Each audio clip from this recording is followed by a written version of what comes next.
Assalamualaikum warahmatullahi wabarakatuh. Bismillahirrahmanirrahim. Alhamdulillah wassalatu wassalamu ala Rasulillah wa ala alihi wa sahbihi wa mawala wa la hawla wa la quwwata illa billah. Amma ba'du. Hadratal muhtaramin yang saya hormati dan saya muliakan segenap Dewan Kemakmuran Masjid Jami' An-Nasruh, para guru, para tokoh, para sepuh, Bapak Ibu jamaah rahimakumullah, atallahu hayatana ala ta'atih. Semoga Allah panjangkan umur kita semua untuk selalu taat padanya. Wa syafa maradana, yang sakit Allah sembuhkan. Wa yassara umurana, urusan dimudahkan. Wa qada hawaijana wa duyunana, hajat-hajat dikabulkan, utang-utang dilunaskan. Wa nasara ikhwanana fi Palestina, semoga Allah memberikan pertolongan untuk saudara-saudara kita di Palestina. Amin ya rabbal alamin. Baik jamaah rahimakumullah, kajian kita sebelumnya tentang ariyah ya, yaitu akad pinjam. Pada kesempatan ini insyaallah tentang wasop, meskipun wakfu itu sedikit disinggung. Kalau minta izin namanya minjem, kalau tak izin namanya wasop. Qala al-musannif rahimahullahu ta'ala wa nafa'ana bihi wa bi'ulumihi fid dharain amin. Al-wasf at-ta'rif, definisi.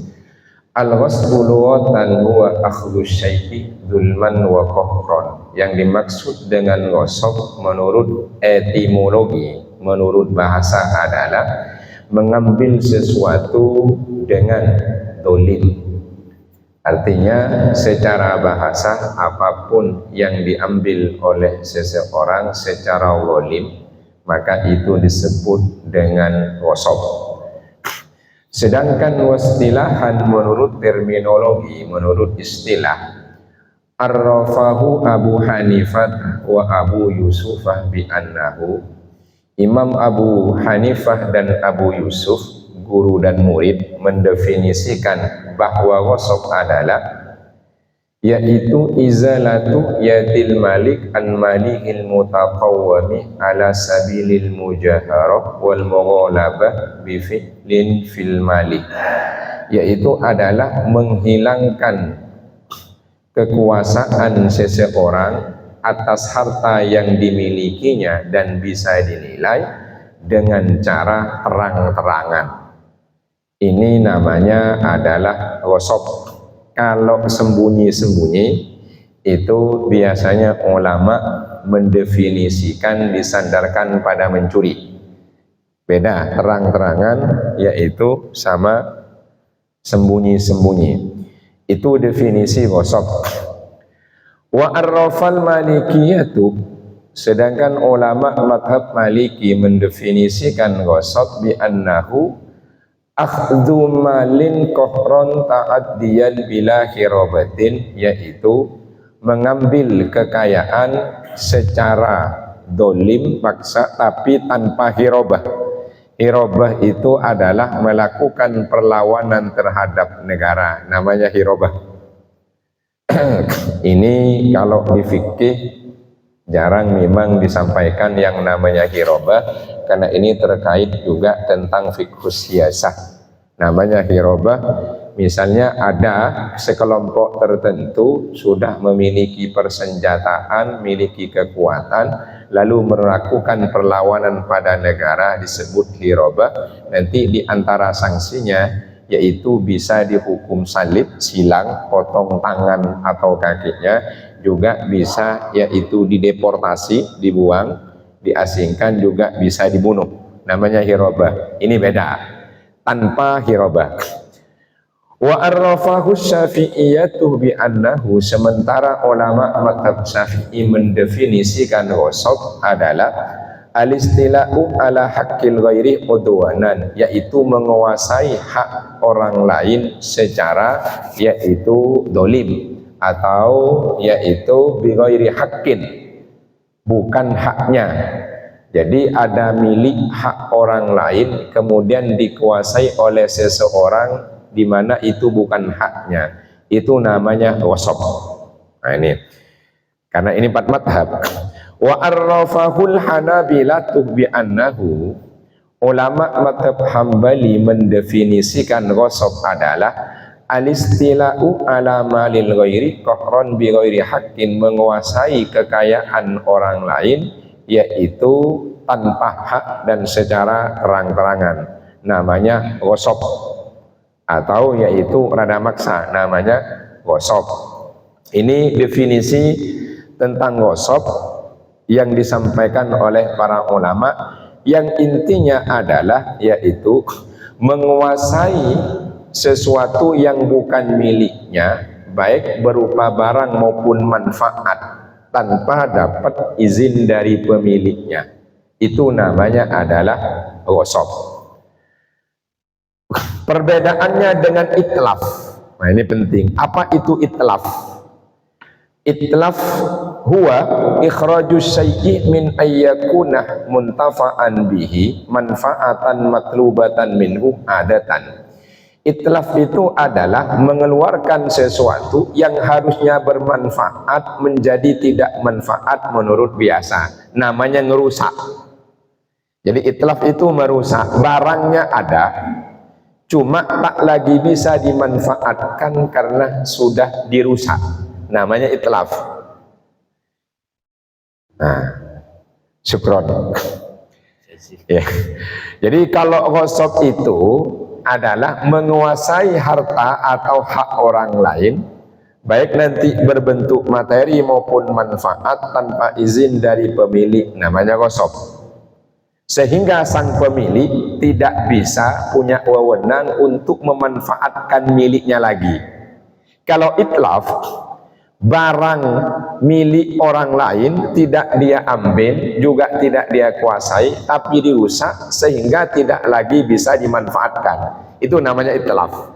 Nah ini yang nanti intinya adalah sang pemilik itu tidak bisa untuk memanfaatkan miliknya.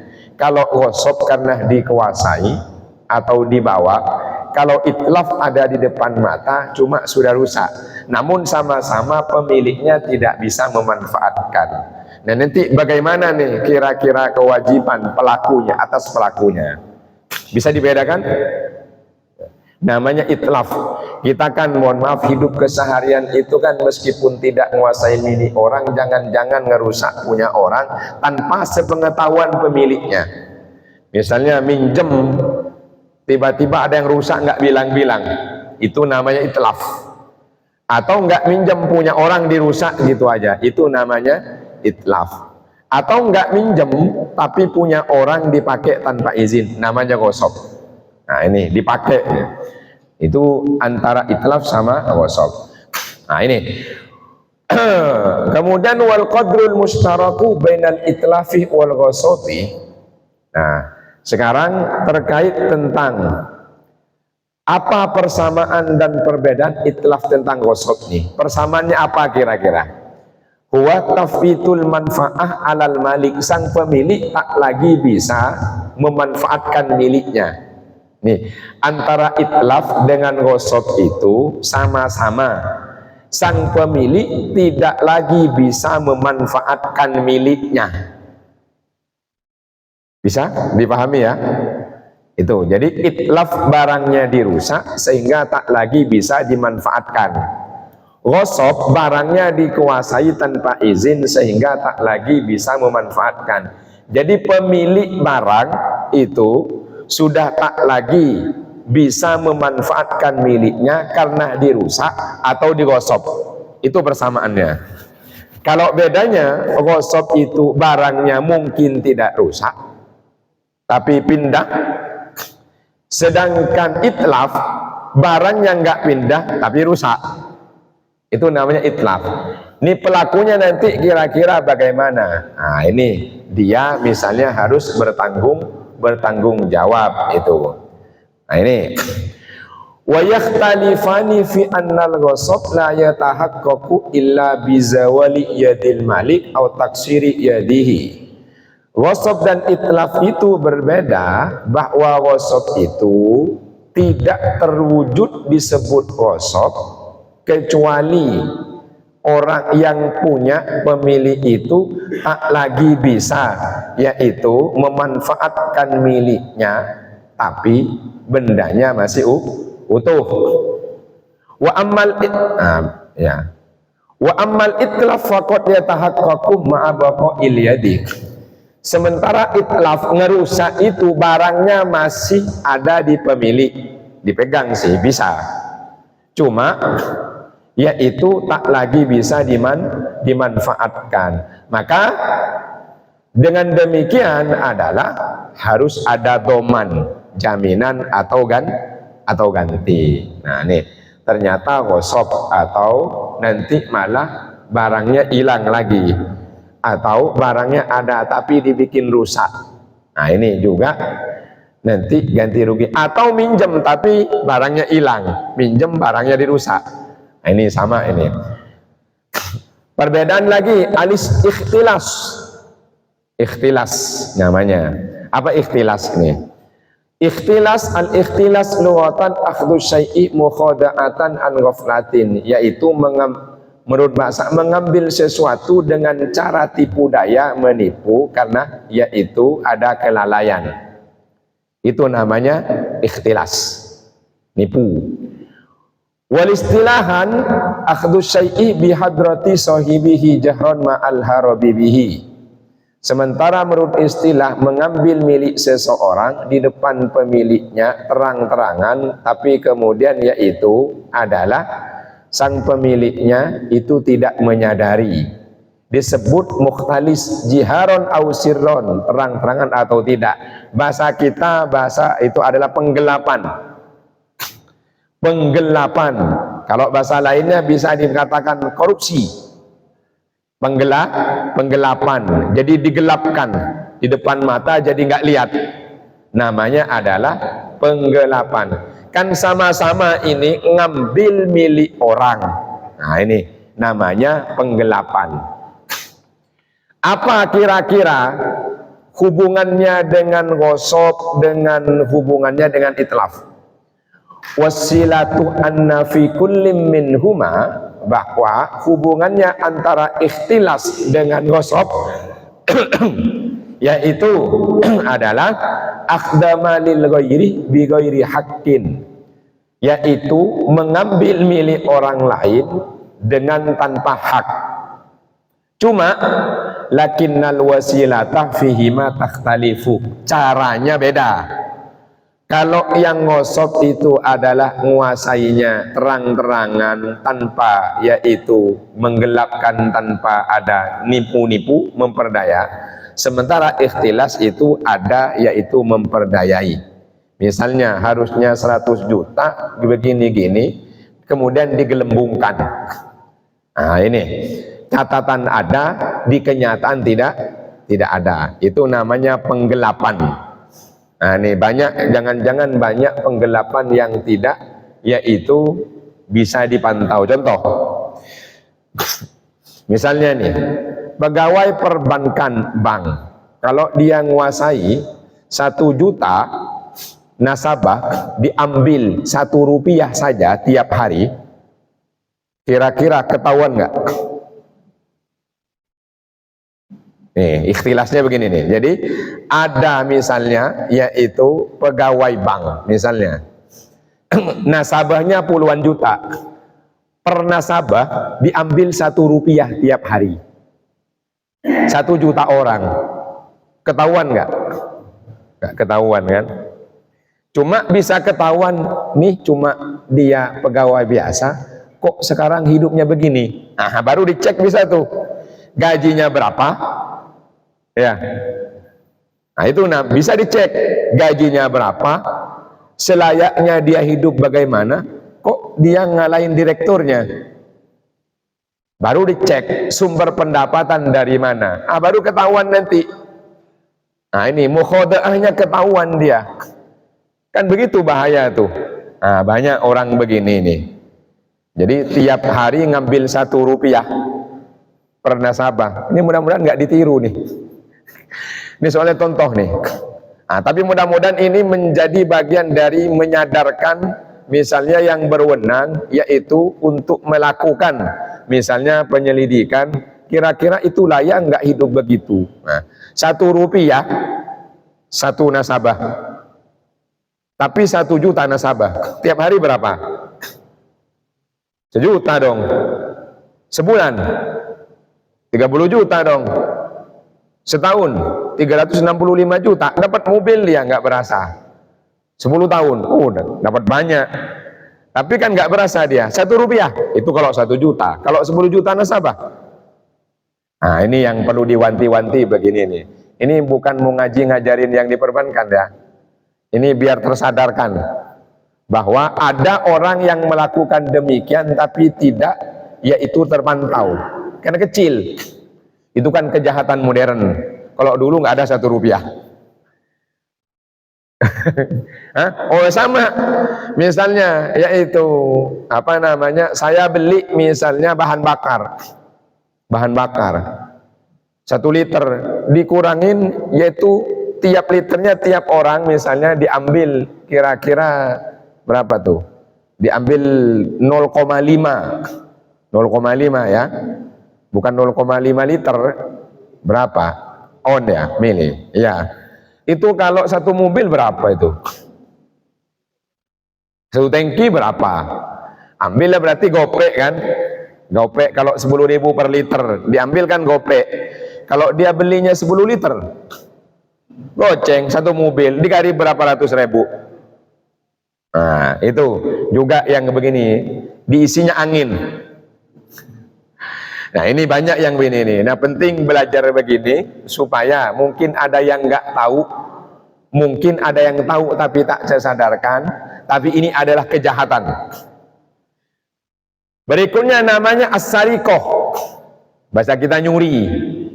Tapi tadi yang namanya ghosab, nah itu ngambil milik orang terang-terangan, nggak dikembalikan, dikuasai. Secara umum orang mengatakan bahwa itu pencurian, padahal beda. Ini misalnya sandal seseorang kemudian diambil dibawa pulang, itu orang kita kebanyakan bilang dia sudah melakukan pencurian sandal, padahal itu ghosab namanya. Sebab sarikoh itu adalah as-sarikoh hiya akhdhu malil ghairi min hirzi mithlihi ala wajil khufyati wal istitari.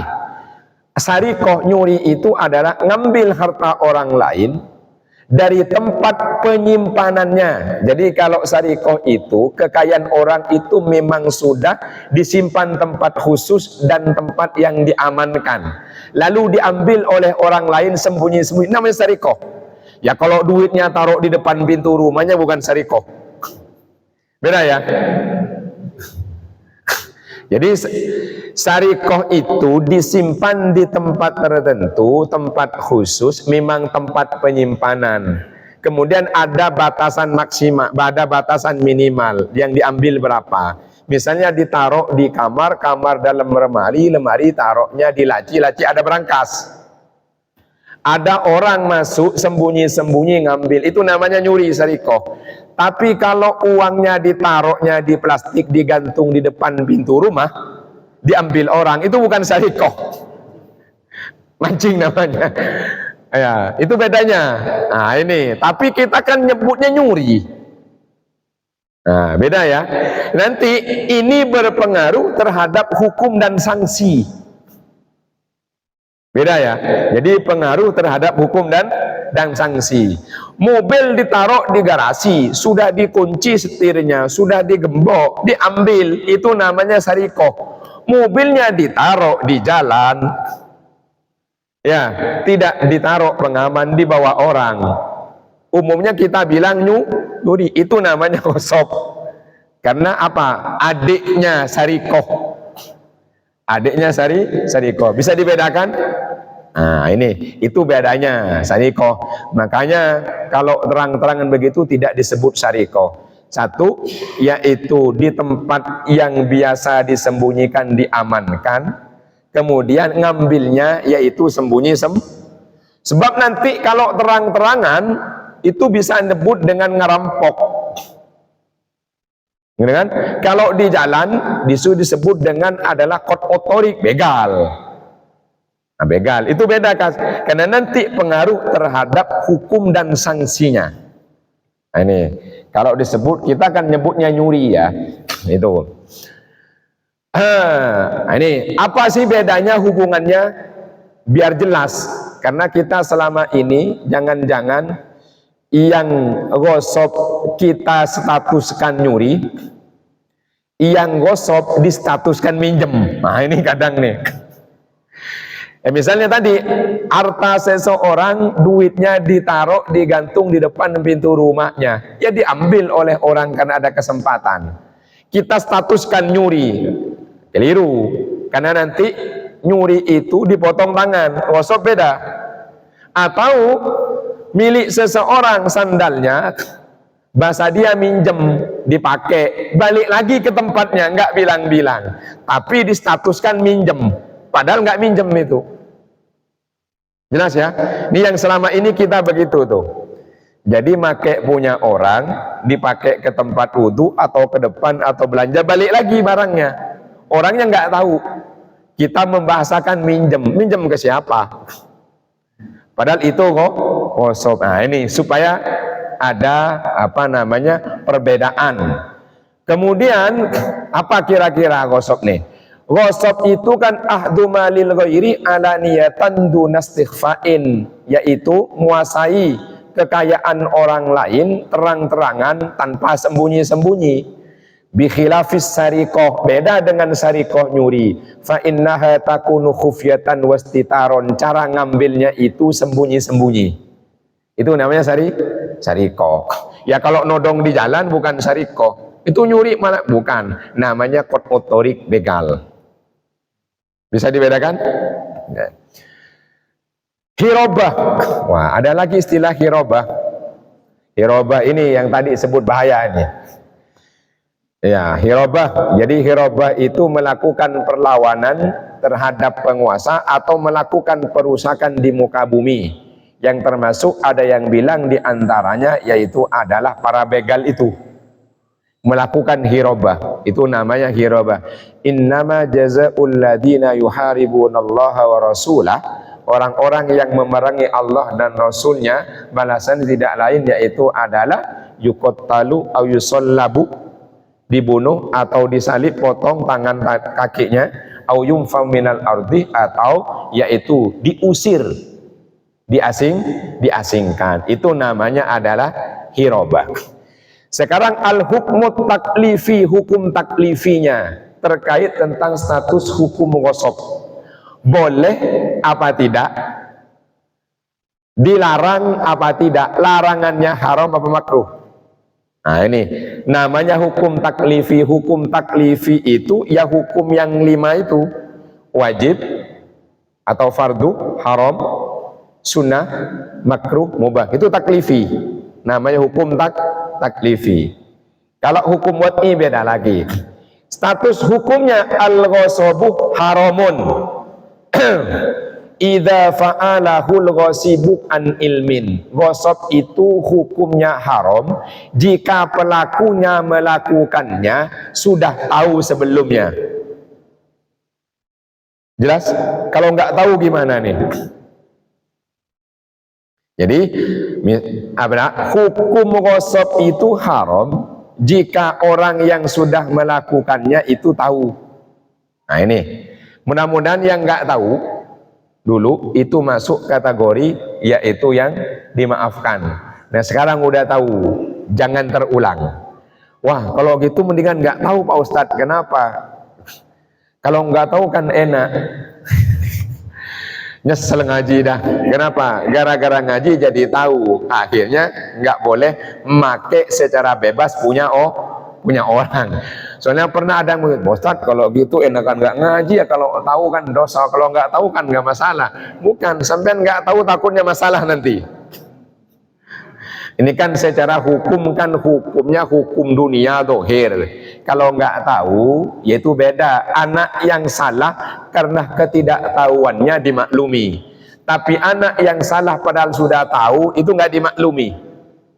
Tapi tetap aja dia salah. Yang melakukan kesalahan sudah tahu, itu salah dikasih sanksi. Kalau yang melakukan kesalahan karena tidak ketahuan, tetap aja salah, cuma dia mungkin dimaaf. Cuma dua-duanya statusnya salah. Nah ini, karena ada yang begitu, kalau gitu enakan nggak tahu Pak Ustadz. Kenapa? Kan jadi nggak kena sanksi itu. Repot nanti kena sanksinya, sanksi tidak belajar. Ya, nuntut ilmu itu hukumnya wajib. Nah itu. Kenapa? Li'annahu maksiatun, karena ghasab itu maksiat. Bahkan disebut minal kabair, termasuk dosa besar. Itu ghasab. Wa qad thabatah tahrimuhu. Adakah dalilnya tentang keharaman ghasab? Ada, satu bil Qur'ani, ada ayatnya. Was sunnati, ada hadisnya. Wal ijma'i, ada konsensus ulamanya. Ammal Qur'anul Karim faqaulullahi ta'ala. Sementara dalil dari Al-Qur'annya firman Allah, ya ayyuhalladzina amanu la ta'kulu amwalakum bainakum bil batili illa an takuna tijaratan antaradim minkum. Hai orang-orang beriman, janganlah makan harta kalian di antara kalian dengan cara batil. Batil itu lawannya hak. Nah ini, itu dalilnya. Sedangkan sunnahnya adalah faminha qalu sallallahu alaihi wasallam, di antaranya sabda Nabi yang berbunyi, inna dima'akum wa amwalakum wa aradakum haramun alaikum kahurmati yaumikum hada. Bahwa yaitu adalah darah kalian, harta kalian, dan lain-lainnya punya kalian itu, yaitu adalah diharamkan atas kalian. Haram ini sebetulnya artinya adalah bukan cuma dilarang, tapi adalah yaitu mendapatkan penghormatan, kemuliaan, dan juga diberi perlindungan. Artinya tidak boleh diganggu itu. Atau la yahillu malu mri'in illa bi tibi nafsihi. Harta seseorang itu tidak halal dimanfaatkan, tidak halal juga yaitu ditasarrufkan, kecuali memang yaitu atas kerelaan dari pemiliknya. Ijma'nya, faqad ajma'al muslimuna ala tahrimil ghasabi. Para ulama sepakat bahwa ghasab haram. Ini kalau ghasabnya nanti terjadi perbedaan pandangan ulama, nanti banyak yang ikut yang berbeda. Apa? Satunya nggak boleh, satunya boleh. Ini nanti yang laku pendapat yang boleh. Makanya sepakat. Kenapa? Karena sama-sama melakukan kedoliman atas orang lain. Makanya sepakat. Loh, kalau nggak sepakat nggak bisa. Ayatnya ada, hadisnya ada. Itu namanya adalah memperkuat argumentasi yang ada Quran dan di hadis, bahwa pemahaman ulama terhadap ayat dan hadis itu sama. Jadi, kok ngapain perlu ijma? Sudah ada ayat, sudah ada hadis. Ijma itu diantaranya memperkuat ayat dan hadis yang ada, pemahaman ulama tentang keduanya sama, nggak ada perbedaan. Itu pentingnya ijma. Sebab kalau nanti cuma ini ayat, ini hadis, bisa lagi beda pemahaman. Itu pentingnya. Berikutnya, mana tadi nih? Nah, ma yatahaqqaqu bihil ghasab, dinyatakan ghasab, betul-betul ghasab itu bagaimana? Nah ini, fi bayani ma yatahaqqaqu bihil ghasab ittijahani, yaitu ada dua pandangan. Ini ada dua jalur. Satu, lil malikiyati wasyafi'iyati wal hanabilati wa Muhammad wa Zufar minal Hanafiyah, yaitu dari ulama Maliki, Syafi'i, Hambali dan Muhammad kemudian dan Zufar dari ulama madzhab Hanafi bahwa annal ghasab yatahaqqaqu bimujarradil istila ay itsbati yadil udwan ala syai'il maqsub bimakna itsbatil yad ala malil ghairi bi ghairi idnihi wala yustaratu izalatu yadil malik.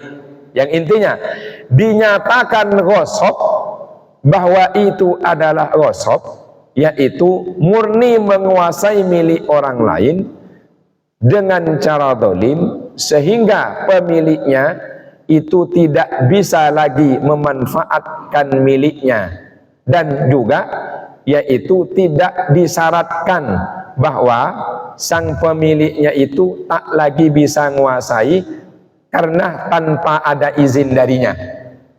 Jadi bahasa sederhananya gini, menggunakan milik orang, ngambil manfaat tanpa izin dari pemiliknya, ghasab. Itu namanya ngambil manfaat.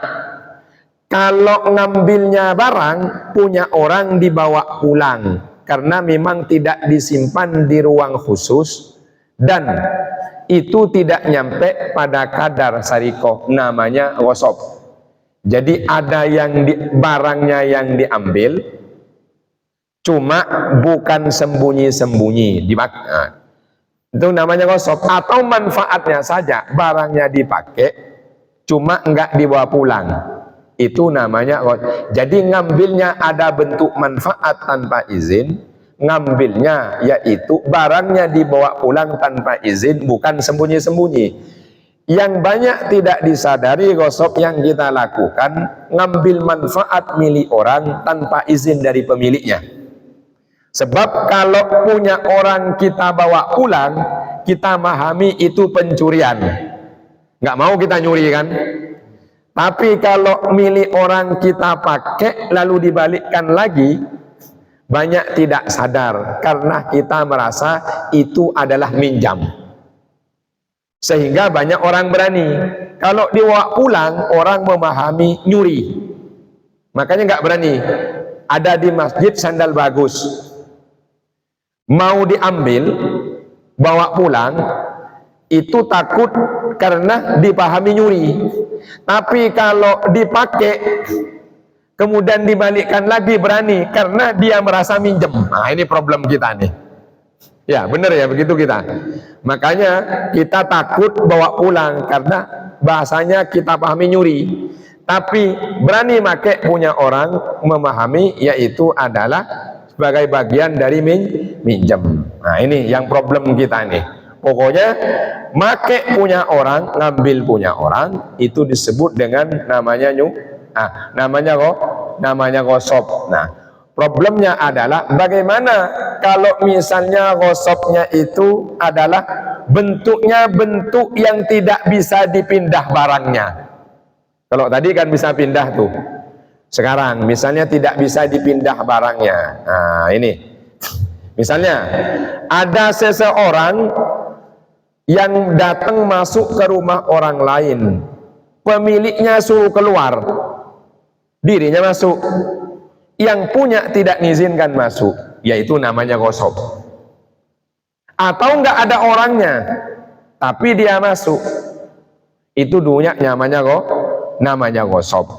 Nah ini. Atau ada kendaraan orang, ia tunggangi, sepeda misalnya, dibawa goes, itu juga namanya ghasab. Kenapa? Ngambil manfaat dari milik orang tanpa izin pemiliknya. Atau duduk-duduk di motornya orang. Wah ini kebanyakan nih, motornya orang lagi di parkiran, lagi santai duduk dia begini. Nah itu namanya duduk di motornya orang, ngambil manfaat tidak? Ngambil manfaat. Ya, izin enggak ke pemiliknya? Enggak, itu ghasab juga. Banyak itu orang begitu tuh. Karena ngambil manfaat dari barang milik orang tanpa dapat izin dari pemilik, itu juga ghasab. Juga ghasab. Misalnya juga, pernah saya sampaikan, di kampung saya itu kalau mau ke ujung muter, segi empat gini. Kalau musim kemarau motong jalan, itu juga gosop. Lewat kebun orang, lewat sarah orang, itu ngambil manfaat tidak? Ngambil, karena lebih dekat. Cuma izin apa tidak? Tidak. Itu juga gosop. Banyak nggak disadari di situ. Atau mengambil manfaat dari sesuatu yang diperuntukkan untuk umum, cuma tidak sesuai peruntukannya. Contoh, air diperuntukkan al-musabbal lisyurbi, peruntukannya diminum galon, dipakai buat gosok gigi sama wudhu. Nah, jelas ya? Nah, itu juga namanya al-musabbal lisyurbi. Atau ada jalan peruntukannya pejalan kaki, tapi karena macet dipakai sama pengendara. Itu namanya gosop, sama. Karena tidak sesuai dengan peruntukan. Jelas ya? Jadi banyak ternyata maksiat-maksiat yang kita lakukan tanpa kita sadari, tanpa kita ketahui. Nah, mudah-mudahan setelah ini bisa kita hindari. Amin ya rabbal. Contoh, ya tadi galon diperuntukkan untuk minum, tapi ternyata dipakai buat wudhu. Boleh nggak? Nggak boleh. Trotoar peruntukannya untuk apa? Pejalan kaki, tapi yang make pengendara motor, boleh nggak? Nggak boleh, karena itu adalah al-musabbal lil masyi, peruntukan untuk jalan kaki. Nah, ini banyak yang begini nih. Nah, mudah-mudahan Allah Subhanahu wa taala maafkan salah-salah kita. Habis ini kita ada perubahan kan lebih baik. Amin. Kenapa? Takutnya kita gini-gini aja karena banyak maksiat nggak disadari. Katanya kan, walau annal ahlal qura amanu wattaqau. Ini masalahnya kita nggak masuk di situ, banyak melakukan dosa-dosa. Ya benar ya. Walau anna ahlal qura amanu wattaqau la fatahna alaihim barakatim minas sama'i wal ardh. Ternyata kita iman takwanya nggak terbukti. Kenapa? Karena banyak melakukan maksiat. Itu semua maksiat. Mudah-mudahan Allah lindungi kita. Amin. Wallahu a'lam bishawab.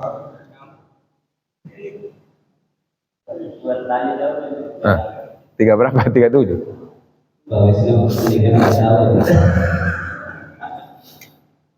Baik, menarik Bapak Ibu, ini Allah Subhanahu wa taala saya sekali jawab juga berkenaan dengan untuk teman-temannya saudara-saudara. Diawali oleh Pak Wisnu Prasno, yang lainnya juga dimulai. Pak Haji Wisnu sedang merangkum catatan. Ini ketidakjelasan memang jadi semacam salah kaprah, tapi kemudian tidak ada yang bermasalah. Kemudian ada teman karena menunggu macet masuk jalur begini. Bukan kalau menurut itu termasuk gosok, tapi terus kemudian ada polisi dibayar bilangnya 100.000 itu pas gosoknya enggak? Terus terjadi bahkan yang sebetulnya awalnya milik pribadi, private, kemudian tanpa mekanisme ditaruh di masjid. Ini sering aturan atau kitab-kitab yang lain. Itu sering kita perhatikan. Beberapa buku favorit itu sering pindah itu dipakai untuk sesuatu yang bermanfaat dipelajari. Kalau kita lihat dia nongkrong di sini lama nggak berpindah tempat, kemudian diambil dimanfaatkan untuk dipelajari. Dan pengurus tidak pernah menganggap itu bermasalah. Jadi barang pribadi itu menjadi barang publik dan masjid setengah publik. Pengurus diambilnya juga tidak masalah. Cukup diambilnya dibaca atau memang nggak peduli. Itu masuk kategori gosok, dosa yang terkumpul pelan-pelan jadi banyak tadi, atau bisa dimaklumi karena ada positifnya yang harusnya bertanggung jawab pengelola aset ini juga nggak masalah mengambil, ya kan? Tapi terus jadi berkurang. Kalau kadang-kadang melihat kembali Pak, itu kalau banyak ini bagus. Mereka bagus kan kosong, diambil orang dibaca dipelajari. Makasih Mas. Ya, Assalamualaikum warahmatullahi wabarakatuh. Ada jalur peruntukannya untuk Transjakarta. Ya, salah kaprah. Karena bahasa busway kan juga salah kaprah. Ya, busway itu kan jalur bis. Nama kendaraannya kan Transjakarta ya. Cuma karena salah kaprah kita nyebut bus. Naik apa? Naik busway. Itu busway itu jalurnya apa kendaraannya? Itu namanya al-khata'ul masyhur aula minas shawabin nadir. Jadi salah kaprah karena lebih mudah dikenal maka tetap itu dipahami itu. Dalam kajian sastra namanya al-akhta' asy-sya'i'ah, salah kaprah. Ya, ini apa? Transjakarta, orang bingung. Apa Transjakarta gitu. Tapi kalau naik busway orang ngerti gitu. Itu juga salah kaprah. Jadi dalam kajian sastra itu dikritik namanya al-akhta' asy-sya'i'ah. Jadi meskipun salah kaprah tetap orang lebih paham itu gitu. Karena Pak Haji tadi ngomong salah kaprah. Jadi dikritik dari segi sastra itu. Malum Pak Haji dosen sastra Pak Haji, sastra Arab. Namanya al-akhta' asy-sya'i'ah. Ya ini. Bagaimana nih kalau peruntukannya untuk jalur Transjakarta yang kita kenal dengan busway, jalan busway. Kemudian pengendara selain dari Transjakarta itu lewat kan tidak boleh, karena memang sudah agama tidak boleh, negara nggak boleh, karena peruntukan untuk jalur Transjakarta.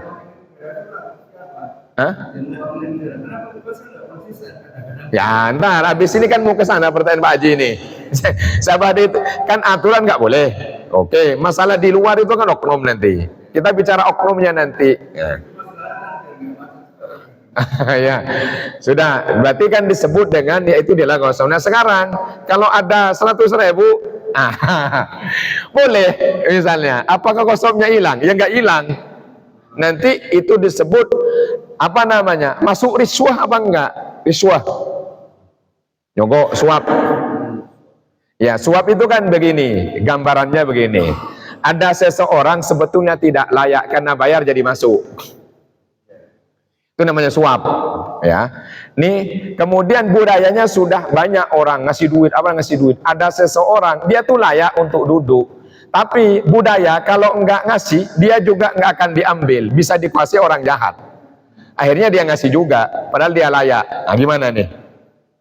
Karena nanti banyak serangan fajar, serangan subuh, serangan duha itu, pada nyerang itu. Ya, pada nyerang kan. Nih, si A mau masuk, dia nggak layak, tapi karena ada uang, pelicin masuk, itu kan riswah. Si B ini layak, kalau nggak dia diuji itu pasti layak, masuk dia. Cuma budayanya siapapun yang nggak ngasih, dia nggak akan lolos administrasi, nggak lolos itu ya. Nggak lolos, tapi mau nggak mau harus, gimana nih? Tapi dia layak. Akhirnya sebagian ulama ya nggak masuk. Kenapa? Karena dia layak. Ya karena dia layak. Mau nggak mau. Kenapa? Kalau dia tidak pakai begitu, jangankan lolos ke akhir, administrasi gagal dia. Hah? Apanya? Ya artinya jalurnya cuma itu. Karena dia layak. Itu. Nah sekarang dia masuk ke situ, itu kan riswah, nggak boleh layak, nggak layak dia masuk. Nggak layak kan, kecuali kan ada tulisan kecuali petugas. Nah itu beda, karena kecuali petugas. Nah itu tetap itu namanya riswah. Ya kalau di dunia aman dia, tapi di akhirat banyak catatan. Apa 100.000 tanggal sekian ya. Oh ya lama. Ya takutnya nggak dihisap sama sekali, langsung lompat. Kalau dihisap itu masih deg-degan, kalau langsung nyemplung ke neraka. Jelas ya? Oke. Yang kedua, tadi ada milik pribadi, ditaruh di sini. Kemudian dipakai boleh nggak? Pertanyaannya, pribadi kok ditaruh di sini? Nah, ini kan orang kalau taruh di sini berarti umum. Bisa dipahami ya? Jadi ini ra ini dipahami orang bahwa ra ini adalah fasilitas umum.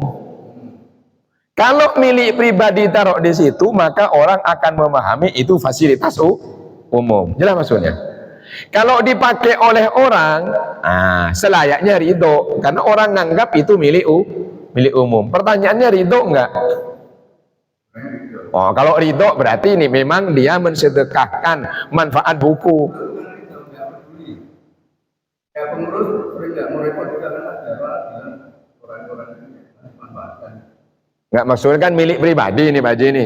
Pak Haji naruh Quran di situ. Pak Haji kira-kira kalau ada yang pakai Quran Pak Haji ridho nggak? Ya kalau ridho ya tidak ada masalah. Berarti sengaja atau tidak yang menaruh Quran di rak ini berarti dia ada, yaitu unsur ridho, sehingga kalau dibaca pun dia juga dapat manfaat dari yang baca, tidak masalah. Kita boleh menggunakan asumsi yang punya ridho, langsung kita ambil aja. Oh bukan, karena kalau di sini nggak boleh bawa pulang. Kalau di sini kan nggak boleh dibawa pulang. Karena tulisan, Pak. Hah? Tapi begitu dibawa pulang di Madati itu pertanyaan saya. Gimana? Ada tulisan nggak boleh dibawa pulang. Tapi kalau orang mengambil untuk dipelajari di rumah apa, itu nggak masalah. Pengurus nggak masalah, naruh juga nggak masalah. Itu satu tulisan jadi apa? Tetap barang. Yang menurut suatu aturan yang kita lakukan. Iya, kan begini. Ini dimanfaatkan untuk dibaca, tidak boleh dibawa pulang. Jadi bacanya di sini. Apalagi dibawa pulang nggak balik lagi. Oh iya, apalagi dibawa pulang nggak balik lagi. Dibawa pulang itu sudah ada pihak lain yang dirugikan. Dibawa pulang seminggu mau baca, mana buku itu ya kan gitu. Itu ditulis Pak Pendir. Ditulis tanpa maksud. Enggak, artinya begini, kalau ini adalah barang wakaf dari orang, berarti peruntukan umum hanya di masjid, tidak boleh dibawa keluar masjid. Sebab kalau dibawa pulang, maka ada orang lain yang tidak dapat manfaat, yang wakaf juga enggak dapat manfaat. Sebab kalau dibawa pulang kan akhirnya enggak dibaca, apalagi enggak balik lagi sampai sekarang. Artinya kalau dia nongkrong di sini nggak bermanfaat. Padahal kan karena hadis kan perlu baca lama. Ya. Di sini kan sampai terus dibawa pulang. Jika orang tidak ada yang waktu mencari hadis, orang nggak pernah dicari orang. Ini suatu barang yang sifatnya sebetulnya quote-and-quote mubazir. Ada yang memanfaatkan, itu masuk gosok. Oh, tidak, kalau manfaatkannya kan memang peruntukannya untuk umum. Ya, cuma karena ditaruh di sini, ini kan mestinya dibaca di sini. Jangan dibawa pulang. Pertanyaannya kan boleh nggak dibawa pulang gitu? Iya, nggak boleh. Loh iya, karena sudah peruntukannya adalah yaitu di masjid dan kawasan sekitarnya. Sebab kita kan juga belum tentu berasumsi nggak pernah dipakai. Jangan-jangan pas dibawa pulang ada orang perlu. Kenapa? Minta ke siapa? Diminta lalu diserahkan jadi milik, apa diminta hanya izin untuk dibaca? Kalau minta izin dibaca, monggo, karena pengurus yang menjadi yaitu nadir penanggung jawab. Tapi kalau ya udah ambil Pak Haji aja nggak boleh, kecuali pengurusnya itu punya pribadi semua, kemudian nggak niat wakaf umum taruh di sini siapa aja yang baca, itu masih miliknya. Bisa diberikan Pak Haji? Gimana? Ya kalau disuruh ambil. Kan pengurus itu kan penanggung jawab, misalnya izin untuk dibaca di rumah, kan begitu kan? Oh boleh, monggo, gitu misalnya, boleh. Karena nanti siapa saja pun boleh, cuma seminggu balik lagi, itu kan penanggung jawab. Nanti kalau nggak balik hilang, sama-sama bertanggung jawab. Nah itu. Nah tapi kalau tiba-tiba ngambil, ya udah dikasih, ya udah buat Pak Haji aja lah, buat di rumah, taruh di rumah, itu nggak boleh. Nggak boleh, karena peruntukannya adalah dibaca umum dan ditaruh di sini. Nggak boleh. Bisa dibedakan? Area urusan realitas itu kan nanti kan kenyataan masalah pribadi itu. Ya masalah kita itu. Kenapa? Tetap masuk kalau tidak sesuai dengan peruntukannya. Ya, karena di situ ada hak orang lain. Ketika mau baca ternyata nggak ada itu. Ada ibu-ibu nih yang biasa usah gosok. Monggo. Biasa digosok. Silakan gosok dan kawan-kawan. Ibu-ibu yang biasa digosok katanya. Ibu, monggo. Siap.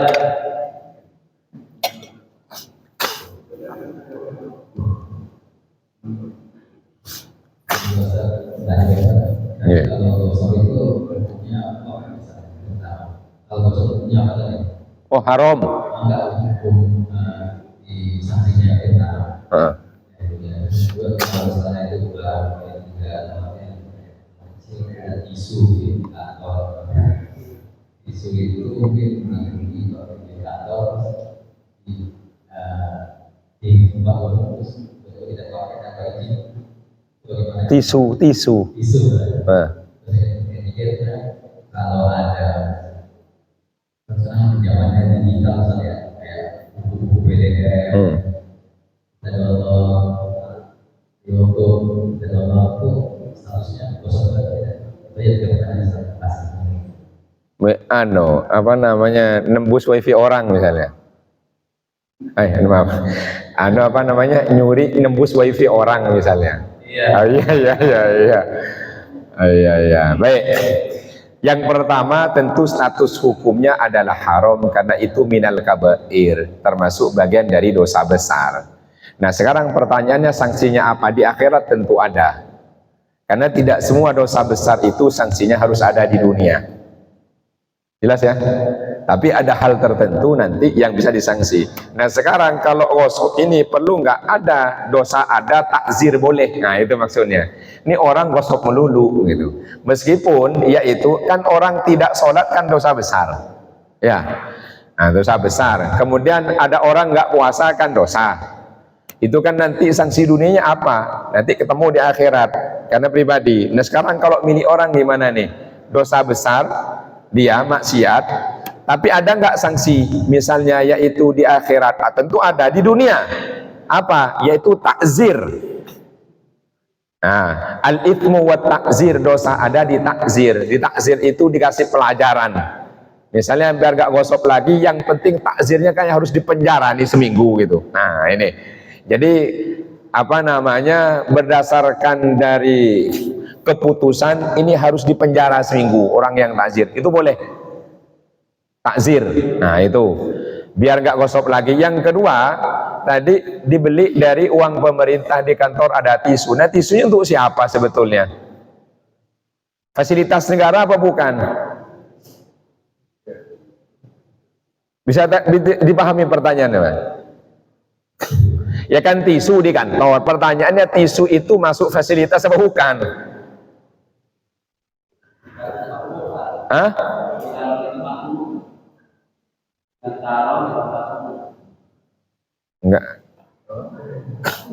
Enggak, gini harus deskripsi itu harus jelas, status nanti biar jelas itu.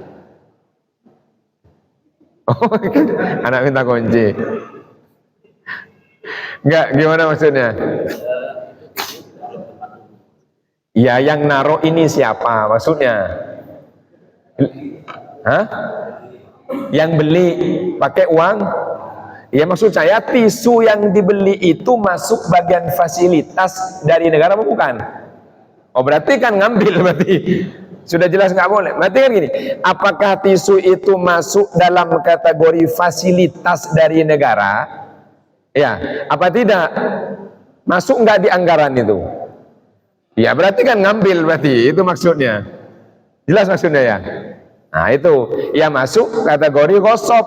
Kalau banyak, nanti masuk kategori bisa sadikoh, bisa ikhtilas. Bisa dibedakan maksudnya.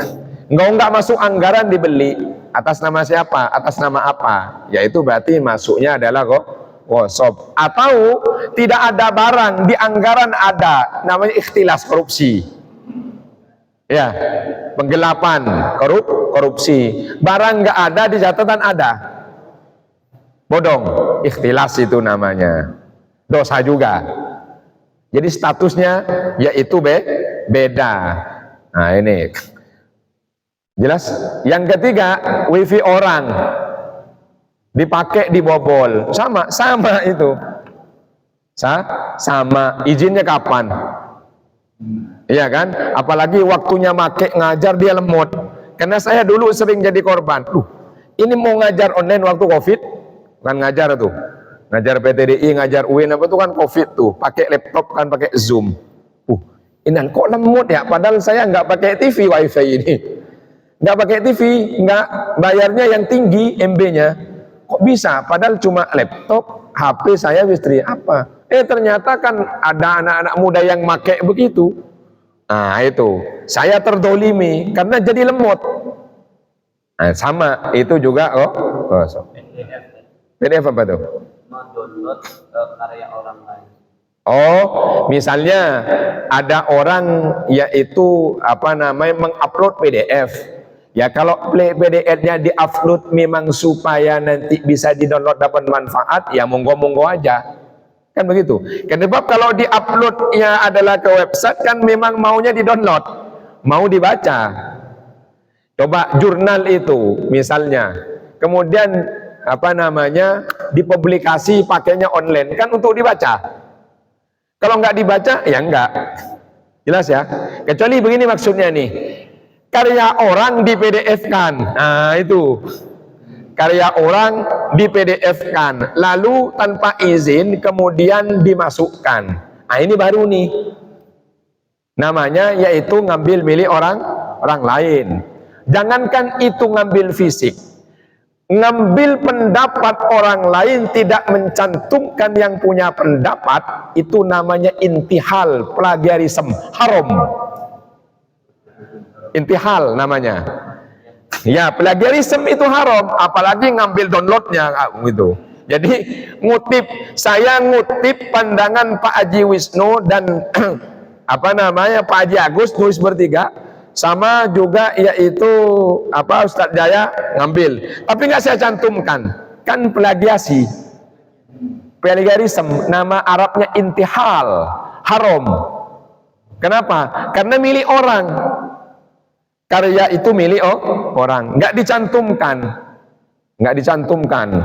Yang ngutip misalnya Pak Haji Zulfa, ngutip dari orang, seakan-akan punyanya, itu kan nyuri namanya itu. Namanya plagiarisme, Mas. Hah? Oh, tergantung metodologi penulisan. Ada yang cukup dicantumkan, yaitu di di body note, cukup Quran surat Al-Baqarah garis miring 2 ayat berapa, nggak perlu dicantumkan di bawah, nggak perlu.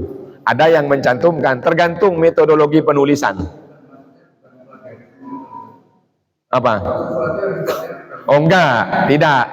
Cuma nanti ada yang termasuk terdetek sebagai plagiarisme, terjemahannya itu terdetek. Hukumnya bukan plagiarisme, kita ngutip ayat, masa kita nyuri ayat Allah suruh dibaca. Tapi statusnya dicek di plagiarisme itu kena apa enggak, nanti terjemahannya ada yang kena. Ya terdetek. Jadi gini Pak Haji, ada plagiarisme itu hukum plagiarismenya, ada plagiarisme terdetek yaitu tulisannya. Ya kalau ke Al-Qur'annya kita tidak dosa, meskipun tidak mencantumkan.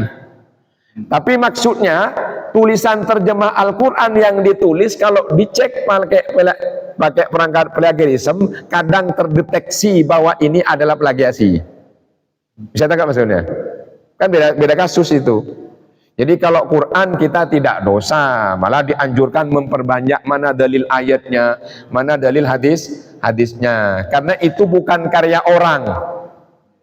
Tapi kalau tafsiran, pemahaman orang terhadap ayat hadisnya, lalu dikutip tidak mencantumkan siapa pemilik pikiran itu namanya intihal, plagiarisme, haram.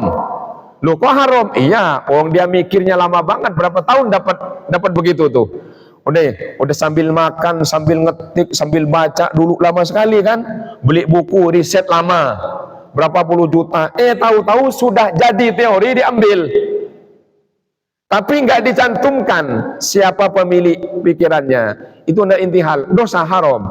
Kalau dalam bahasa usul fiqh namanya masuk kategori hifdul akli, menjaga akal orang lain. Jelas ya?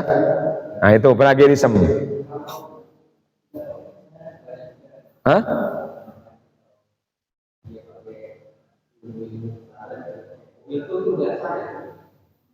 Ijazah maksudnya. Oh ya, kalau qabil tu ijazah ajaztuka itu maksudnya diperbolehkan untuk mengamalkan karena sudah layak. Iya, tapi kalau qabiltunya sebetulnya cuma qabiltu, nah, betulnya nggak layak, makanya tidak mudah sebetulnya dapat ijazah. Karena ijazah itu sama kayak ijazah kita. Ijazah itu bukti bahwa kita memang layak masuk minimal standar. Makanya ada namanya ijazah. Bahasa Arabnya kan syahadah. Hah? Di mana? Oh, di YouTube.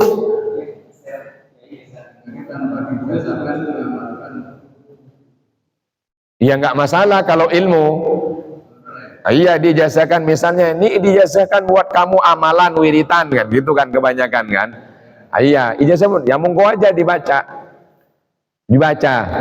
Cuma saya yakin hasilnya beda sama yang ngasih ijazah. Bisa dibedakan. Oh, cuma ngajinya begitu tiba-tiba dapat ijazah. Suan tuh baru tuh. Suan datangi orangnya. Nah itu. Iya, sowan kan? Iya. Ya, sowan apa sowan? Ya, sowan. Kalau saya sowan, datangin orangnya tuh baru minta ijazah di YouTube. Sowan ke kiainya itu baru mantep itu. Hah? Ya, kalau sudah bilang saya ijazahkan buat kalian, siapapun pemirsanya boleh-boleh aja. Cuma masa dapat ijazah dengan cara begitu. Dulu dapat ijazah nyari langsung.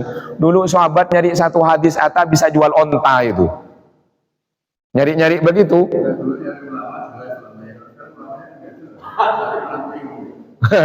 Makanya datang ke pesantren yang jelas. Ya, sekarang misalnya nih, apalagi mohon maaf nih, ini layak ini dikasih jubah, kasih apa gitu kan, kacamata, tongkat, ada jenggotnya. Kemudian ditulislah misalnya Buya Kiai Haji, ya kan, taruh di YouTube depan, kemudian tiap hari ngisi gitu kan. Lah, iya maksudnya mudah.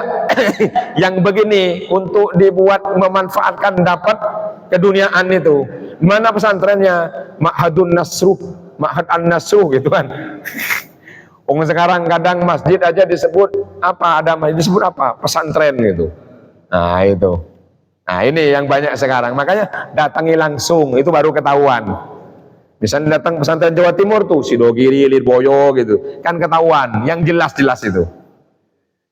Jelas maksudnya? Beda yang jelas sama yang nggak jelas. Yang jelas, yang nggak jelas, yang nggak jelas. Enggak. Artinya bahwa ada pengakuan mulai dari masyarakat, banyak alumninya, dan itu lama, itu ada pengakuan namanya. Ada pengakuan jelas, kiainya ada, pesantren memang sudah lama, santrinya banyak, itu banyak. Itu baru ada pengakuan. Masalahnya ini disebut Kiai Haji Abdul Jalil. Apa? Pengasuh pondok pesantren An-Nasruh misalnya. Ya, ternyata kan nggak ada. Nah, itu nggak jelas namanya. Nggak jelas namanya. Karena sekarang Kiai Haji itu gampang. Tinggal pakai sorban, pakai jubah, pegang tongkat, kacamata, buka saja buku apa di depannya, ditulislah di depan kamera YouTube-nya, yaitu Kiai Haji Ahmad Jaya misalnya, yaitu JWA, Jawa Asli. Itu gampang. Abdul Jalil MA, Madura Asli, itu gampang. Jadi MA-nya Madura Asli. Ya. Terus apa lagi? Nah, itu MSC, Matura Sengkok Cong, itu kata Pak. Nah, itu sekarang gampang nipu-nipu begitu. Makanya biar jelas datangi, itu maksudnya. Baik, saya kira itu ya. Kita lanjut di belakang insya Allah. Ya, jam 7 tidak ada lagi. Ya, wallahu a'lam bishawab. Nasiruddin. Enggak ada Albaninya. Enggak ada. Saya. Saya kira ada Albaninya. Tahu Nasiruddin Albani, tahu? Enggak, Nasiruddin Jaya, enggak pakai Albani ya. Iya. Baik. Bapak Ibu, mari kita doa dengan niat pertama, yaitu mudah-mudahan Allah kasih kita dan keluarga sehat walafiat, cinta Quran, cinta ilmu pengetahuan, yang lalu Allah maafkan, berikutnya Allah jadikan kita lebih meningkat bukti iman takwa. Mudah-mudahan putra Ustadz Jaya yang namanya Muhammad Nasiruddin Jaya. Oh enggak ada jayanya. Enggak, tadi takutnya keliru ke Albani maksudnya. Mudah-mudahan Ananda Muhammad Nasiruddin bin Ustadz Jaya oleh Allah diberikan kesehatan, urusannya sampai dewasa dimudahkan, oleh Allah dijadikan min ahlil Quran, min ahlil ilmi wal khair. Qabul bi asraril Fatihah. A'udzu billahi minasy syaithanir rajim. Bismillahirrahmanir rahim. Alhamdulillahi rabbil alamin arrahmanir rahim maliki yaumiddin. Iyyaka na'budu wa iyyaka nasta'in. Ihdinas siratal mustaqim. Siratal ladzina an'amta 'alaihim ghairil maghdubi 'alaihim waladdallin. Amin. Bismillahirrahmanirrahim. Alhamdulillahi rabbil alamin. Allahumma shalli wa sallim wa barik ala nabiyyina Muhammadin wa ala alihi wa sahbihi ajma'in. Rabbana zalamna anfusana wa illam taghfir lana wa tarhamna lanakunanna minal khasirin. Rabbana ighfir lana dhunubana wa liwalidina wa awladina wa azwajina wa ashabil huquqil wajibati alaina wa masayyikhina wa talamidina wal muslimina wal muslimat wal mu'minina wal mu'minat al-ahya'i minhum wal amwat. Allahumma shfina wa ahlana wal muslimin. Allahumma sallimna wa ahlana wal muslimin. Allahumma ansur ikhwanana fi Palestin. Allahumma ij'alna wa awladana min ahli al-ilmi wal khair waj'alna min ahli al-Qur'anil karim waj'alil Qur'ana lana yawmal qiyamati syafi'a. Allahumma ij'al Muhammad Nasiruddin bin Jaya min ahli al-ilmi wal khair waj'alhu min ahli al-Qur'anil karim. Allahumma allimhu ma yanfa'uhu wanfa'hu ma 'allamtahu. Allahumma inna istawda'naka ma 'allamtana warzuqna inda hajatina ilayhi ya Allah. Allahumma akthir malana wa barik lana fima ataitana wa atil hayatana ala ta'atika wa ahsin amalana wa ighfir lana.